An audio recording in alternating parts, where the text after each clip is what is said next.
All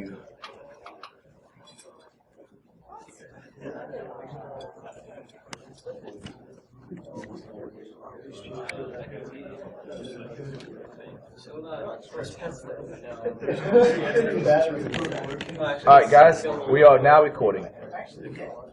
And All right, hi everyone. We're giving a talk about this snazzy IDS that my friend here and I have written over the summer. It's called antipwny. So we're gonna start with a little bit of background about us too. We're both students at Towson University. We're enrolled in the computer science security track, where we do all sorts of fun stuff related to, believe it or not, security. We're both currently unemployed, so if any of you guys want to offer us jobs, we're 100% okay with that. We even brought resumes just to make it easy for you guys. We're not desperate enough. We're not desperate. Seriously. So before we really get into our actual IDS, we're actually going to do a really quick presentation about Meterpreter. Just quick show of hands. How many people here know what Meterpreter is? Okay, good majority of you. But we're going to do this anyway, just so we can catch everybody up to speed. So, go for it. All right. We're just going to target Windows 7 Service Pack 1. I'm just going to use a Java exploit, so pretty simple stuff. Use Java Rhino, because it always works. Java Rhino is probably the most dependable Java exploit I've ever seen. It gets you to shell pretty much most of the time. Is the Service Pack 1? Yeah. We did disable UAC because we wanted to make this demo a little easier. And faster. And faster, yes. This is doable with UAC, obviously, but it complicates things. And this isn't really the purpose of our demo. So for those who don't know, David here is going to, totally not malicious, and he is telling Java to run even though he shouldn't. But Meterpreter is a payload designed by the good folks at Rapid7 for their pen testing framework, metasploit. It's a really snazzy payload that can let you do lots and lots of really, really mean things. As you see, we have pwned the computer. The computer now has Meterpreter on it. Lightning bolts are the coolest thing ever. Whoever designed this interface is awesome. Actually, I know who it was. So, just to give you a quick rundown, we can do a lot of different things with Meterpreter once we've compromised your system. This is like a little list of them in nice GUI format, because who doesn't like GUIs? We can do all sorts of stuff like dump all the password hashes, at which point, we can just take whatever password hashes you have, we can crack them, we have your passwords now. That's all fun. You can do other fun stuff, like you can ignore that. Yeah. Sometimes you leave stuff on test systems that you don't mean to. You can do other fun stuff. You can take screenshots of their computer. You can turn on their webcam, take a picture of them, and see what they're doing. Just if you want to be really trolly. You can do a heck of a lot of stuff. Meterpreter makes it really easy. This is the premier payload for Metasploit. A lot of people write their own custom ones, but if you use the basic stuff, so there's a screenshot right there. This is what's on the other desktop that's been compromised right now. Totally not malicious. If most generic exploits in Metasploit are going to use Meterpreter as their payload, it's a powerful remote administration toolkit. It resides completely in memory. It never touches the disk, which makes it a lot harder to detect for a lot of different things. But it's really nifty, it's really easy to use, so why not use it? So we decided we want to find it. Because, well, we've been through our fair share of CTFs and competitions. And yeah, Meterpreter hurts. So this is our project that we've been working on. We actually started this as a research project to try and signature Java exploits. You saw Rhino up there a second ago. Eventually, we kind of accidentally found a way to detect Meterpreter. It wasn't our original intention. I got really bored one day and spent like 30 hours looking at Meterpreter code, and I found it. 30 hours in one day. And our professor was like, our professor back there, by the way, Dr. Leary, he basically said to us, why are you bothering to signature Java exploits if you can signature the payload that we're using? And I thought, it's actually a really great idea. So we made an IDS out of it. But we decided to expand it a little further than that. We wanted to target all the payloads that you can have in Metasploit. There's a lot of different things you can do with Metasploit framework. You can do reverse shell. There's a Java interpreter. There's the regular interpreter. We wanted to find them all. So we decided to write this all in C#, make it completely on Windows, because C# makes it really easy to make a GUI. And honestly, I am terrible with coding for Linux. So we get a little bit into the inner workings of antipwny here. We want to cross-reference as many data points as possible.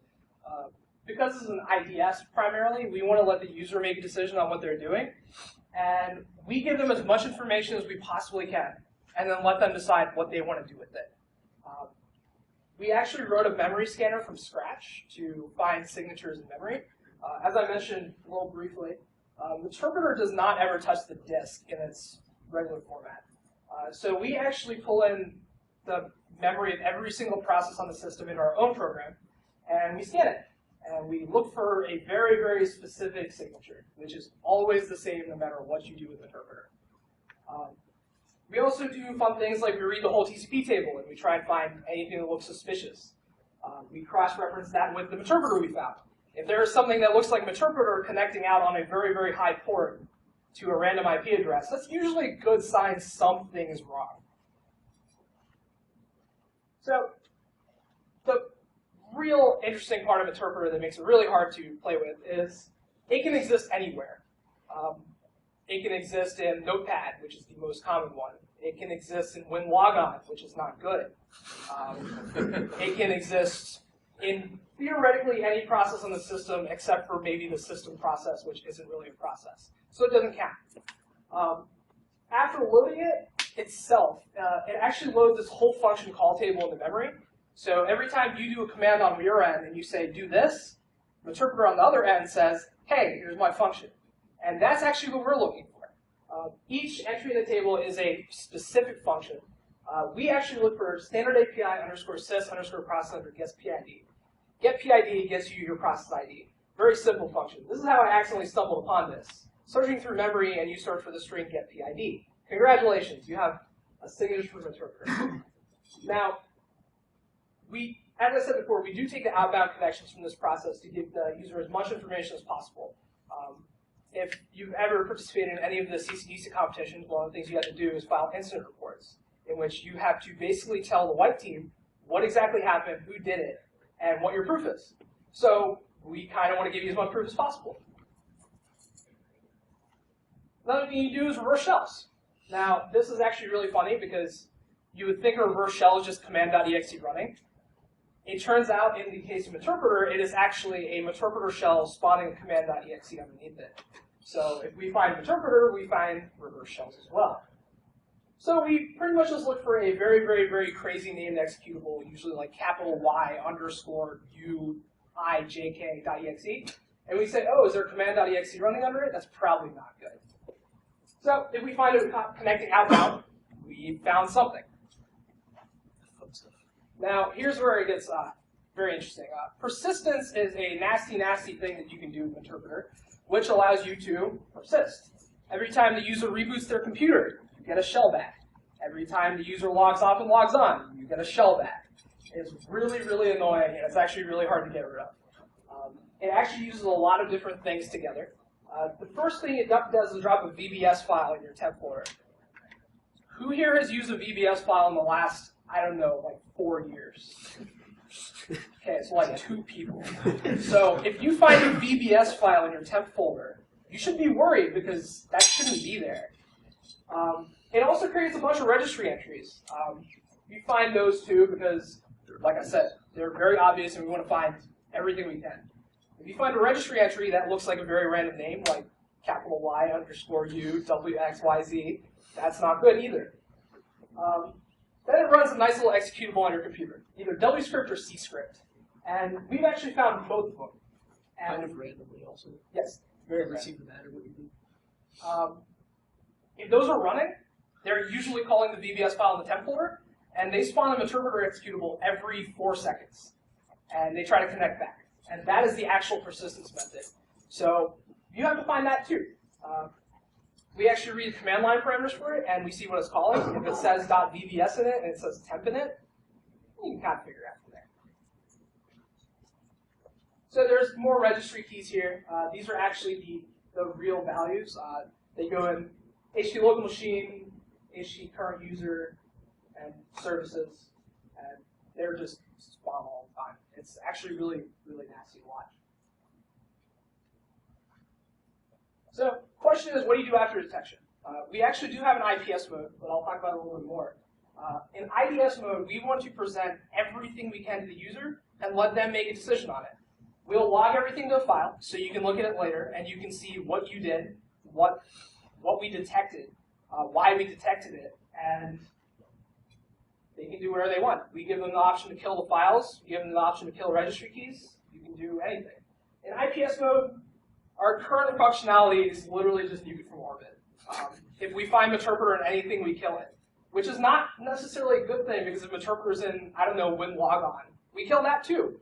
And we've crashed plenty of VMs by doing this in our testing. That's something we'll talk about a little bit more. So IDS mode actually works really, really well in antipwny. I think we've picked up just about every payload you can drop through native metasploit. We're moving on to other stuff, but it's still there.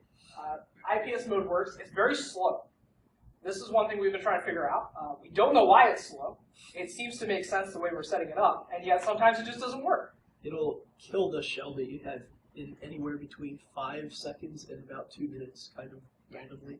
2 minutes is a long time for a shell detector system. And like I said, it's very dangerous. Any infected process will be killed. We do run antipwny as a super user, so we do have permission to kill any process on the system, which leads to serious problems when they're in any process that's kind of essential. So we have some planned features, but we'll talk about this a little bit more after we actually give our demo. All right, so we're going to use our handy-dandy shell that we already got here and run antipwny against it, like our little logo. If you like our logo, that is actually a pony from My Little Pony with a giant crossover. Because, I mean, hey, it makes sense. So this is our IDS, and that is a detected shell. It took, I don't know, maybe 10 seconds to scan the whole system. We actively scan the system every minute. We schedule scans for you. We keep looking. We also have an active scan component where every time something happens, like a new process is created, or a new registry key is added, or a new file is created, we scan that too. We wanted to find stuff as fast as we could, but it's not always 100% accurate.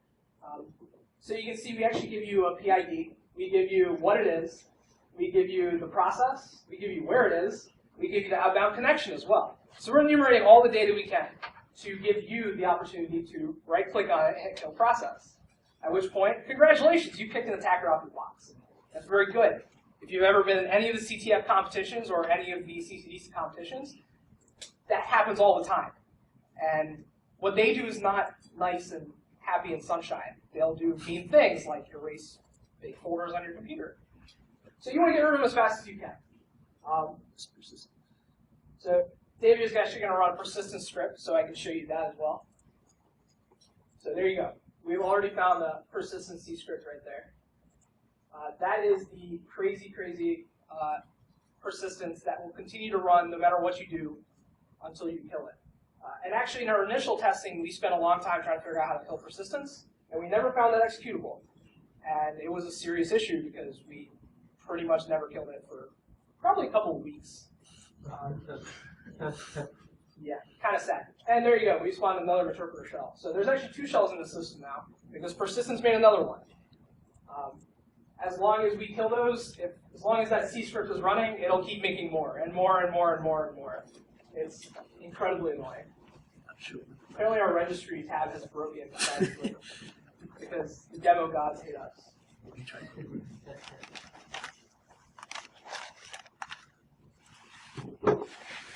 Try that. There are many types of persistence, by the way. There are user logon, machine, startup, services. A lot of your own thing.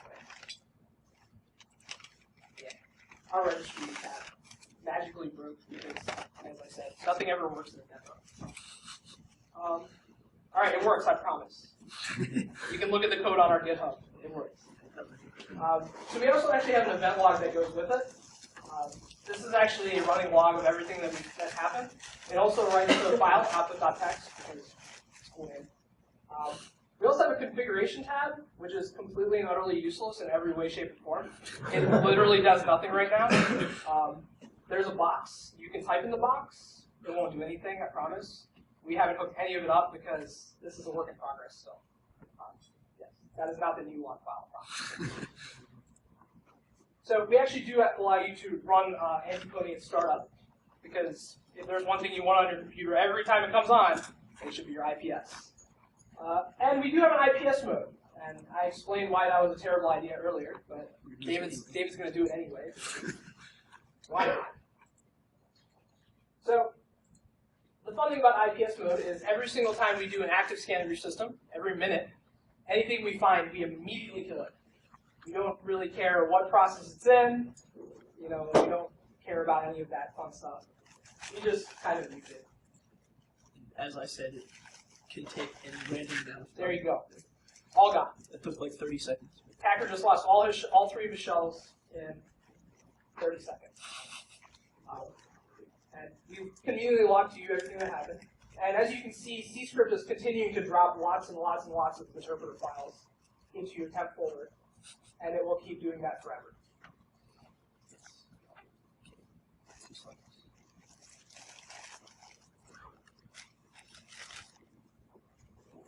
All right, so the fun thing is this whole project right now is up on GitHub.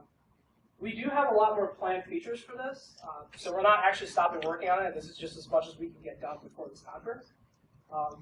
We actually do want to add firewall support to this. The fun thing is, right now, you can kill an attacker and he'll get right back in. But if I have all the proof that I need to say this is an attacker and they drive an interpreter on my system, why not firewall them off? Why not just keep them out? In any of the major competitions, that's all the proof you need. If you have conclusive proof that they have an interpreter on your system, you've proven a compromise, you can firewall them. So we want to integrate that directly into our program. If we can firewall them from there, make it that much simpler for the user to use. Smarter payload killing is very important, as I've mentioned like 3 times now. Yeah, we don't want interpreter and winlogon being killed by antipwny. We wanted to kill the connection instead. That's actually a safer way to do it, because you still get rid of the attack, but you don't kill your whole system, which is pretty important. Have you considered terminating the specific threads, or maybe just overwriting it? So I'll get into that a little bit more in a second. Okay. We actually do want to detect Cobalt Strike's beacon. If any of you guys have used Cobalt Strike, it's the big daddy of Armitage. It is awesome. Beacon is a very stealthy payload that we really, really like, and we want to find a way to detect it, because why not? And this is actually a really big one, self-detection. As it stands right now, because we are scanning a specific signature in memory, antipwny always finds itself as a threat. Every time we scan, because the signature of memory is inside our program, and it's loaded into memory, we find our own signature. So we actually do need to find a way to, filter out our own program in a smart way. So what happens if I inject interpreter into the actual antipwny? Yes, so that is actually the issue here.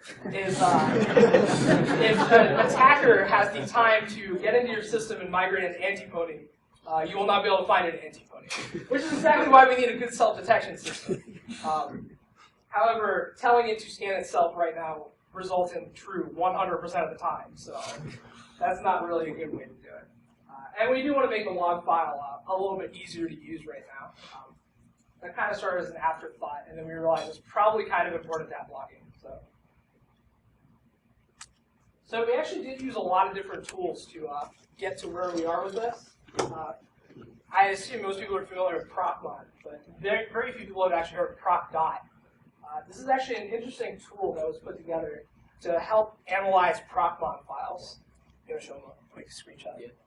So, for those of you familiar with procmon, procmon is a very nifty process written by the sysinternals team that lets you see what every process in your system is doing. Unfortunately, for all intents and purposes, it's impossible to read because it scrolls like 1,000 events across your screen every millisecond. So somebody designed this fantastic thing called procdoc, which is meant to help you analyze your procdoc files. So you stick a CSV file in there, and you pick yourself a process, and analyze the whole thing. Let's do Java, because this is from a Java exploit that we actually analyzed a while ago. You notice the little pop-ups down here? That's Yeah, because of the it's persistence. because of persistence. You should probably kill that process. Yeah, just kill it. So this is actually an interactive graph of everything that a compromised process has done. We can show, you can see what files it created, what files it touched, what registry keys it touched, what TCP connections it made. And this is really invaluable. It helped us signature a lot of different things. And this is why actually our research started on Java exploits, because we found this cool thing, and we're like, what can we do with it? Because that's how comp sci students think, is not, I have this tool, cool, what can we do with it? So we actually use this a lot to generate our different signatures from Interpreter. For example, files that are dropped in your temp folder. This is how we originally found it. I'm trying to do the play thing. But it doesn't work. Our resolution is a little messed up.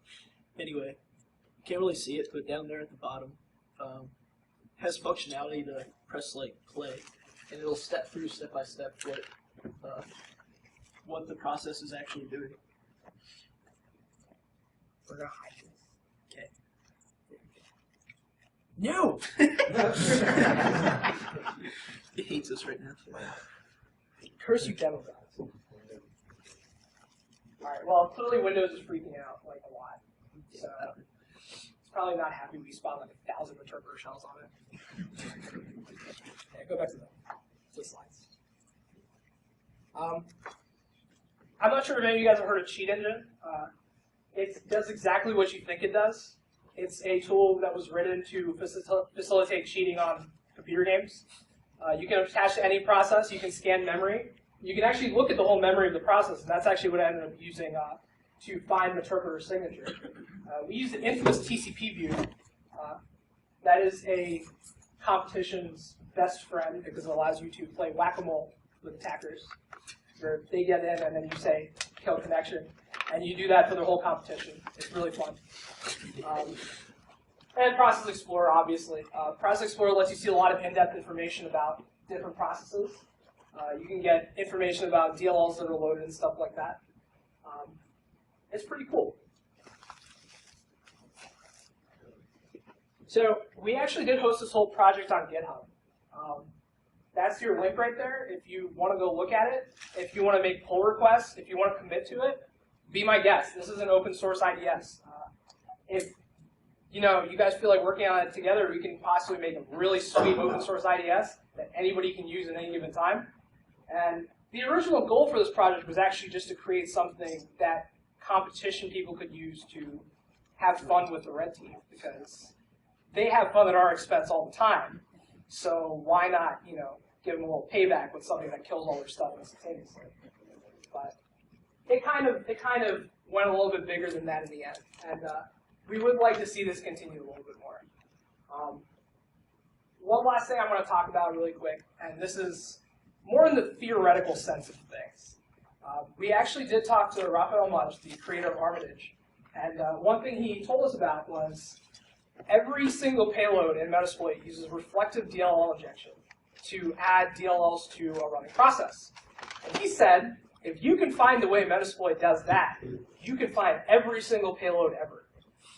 So, being as I cannot resist a challenge, I went and sort of did that. That is currently what we're working on at our very present stage, is we are trying to find a way to signature and completely detect the payload mechanism for Metasploit. And as you were saying earlier, override the threads and stuff like that, we've actually managed to find the DLL call inside the reflective loader, which calls the function inside Metasploit. Interpreter. So we were thinking of fun little things like, I don't know, overriding that with our own function call and sending random garbage back to the attackers. Or, not random garbage. Maybe specially crafted garbage. But you know, that's a work in progress, and it's going to take a little bit more time. We think it'll be really cool if we can actually get that working. Anybody have any questions or anything? Comments, suggestions. Comments, suggestions, pull requests, like right now? No? Okay then, I guess I'll show you guys. Thank you. So you're pulling a lot of data from memory and other processes. Are you doing that natively in .NET? Yes, we're actually using Pinbook. We're using the native Win32 APIs to do it. There are no native .NET libraries that allow you to do this, unfortunately. And I will tell you that the Windows 32 APIs are like arcane wizardry. They're impossible to work with and understand. And that is actually one of the biggest hangups we had, trying to debug their crazy, crazy documentation that makes no sense. Anything else? All right.